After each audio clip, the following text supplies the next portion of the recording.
Hutang negara menjadi 6.000 triliun saat ini, naik hampir 4.000 triliun dalam waktu 6 tahun bekerja. Hebat pokoknya. Bayar bunganya saja kalau 5% setahun adalah 300 triliun. Untuk bayar bunganya, ngutang lagi. Top sekali lagi, top dah pokoknya. Bagaimana bayar? Lawang APBN selalu minus, untuk biaya rutin belanja negara aja minus. Biejal, sampean kelola negara dihapusi pembantu-pembantu sampean, kok ya masih dipakai gitu loh. Gak kasihan nanti pas pada nggak njabat diuyak-uyak masalah ketidakmampuan sampean semua. Kan malu. Sekarang aman karena punya ribuan buzzer yang menutupi kekurangan dengan serangan terhadap pengkritik walaupun pengkritiknya memberi solusi. Buzzer sudah berhasil membunuh karakternya para pemberi solusi lain di dalam cara cerdas bernegara. Ketika ditanya misalnya kapan pindah ibu kota ke Penajam, nanya kapan LRT jadi yang mulai mangkrak banyak, kenapa tagihan ke BUMN kami ini sering gak dibayar, mundur, bahkan mundurnya sampai tahunan. Pasti sang penanya dihujat sama buzzer, mati aja karakternya. Kita tanya lagi, kok mulai kayak oligarki ya BUMN-nya, kerja pakai uang pengusaha kecil, dibayar hanya DP, terus pas selesai pelunasannya amit-amit gak pernah sampai terbayar, lama. Itu BUMN apa oligarki sih? Negara ngutang terus lagi solusinya saat ini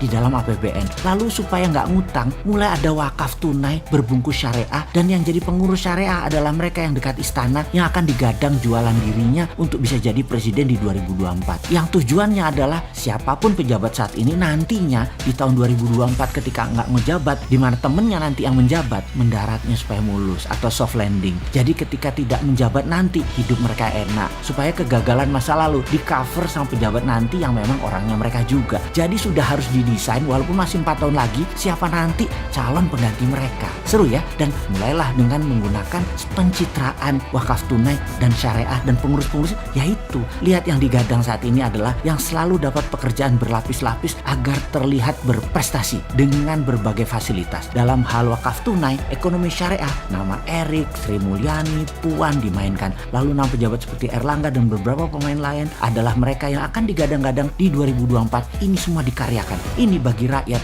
Banyak yang tanya, mau kerja untuk rakyat atau promosi dirinya? Kalau Bosman Sontoloyo memang promosi, menjual konsep bernegara yang disebut Mardigunation dan konsep ekonomi yang bernama Mardigunomic, menantang siapapun di tahun 2024 yang akan jadi pemimpin bangsa ini. Yuk duel platform bernegara. Apa Bosman Sontoloyo mau jadi presiden? Oh enggak bakal. Konsep platformnya dijual yang harus dipakai oleh siapapun yang mau jadi pemimpin dengan pola new mind. Dan menurut saya pribadi, semua yang di sekeliling pejabat sekarang dan partainya tidak memilih konsep MMT Mardigunomic yang new mind, karena mereka semua masih old mind. Tapi saya yakin rakyat pintar sadar bahwa bernegara ala 6 presiden kecuali Pak Karno sudah menggunakan kekuatan hutang dan bergantung pada negara besar serta globalis. Konsep Mardigunation adalah patriotik nasionalis. Kemungkinan besar dengan kekuatan aset sumber daya alam inilah printing money dipakai sebagai dasar membangun negara ke depannya dengan orang-orang yang new mind. Jadi nanti ke depannya masyarakat akan punya dua pilihan. Pilih gaya ekonomi dan berbangsa 6 presiden yang lalu yang old mind, atau pilih model asik patriotik nasionalis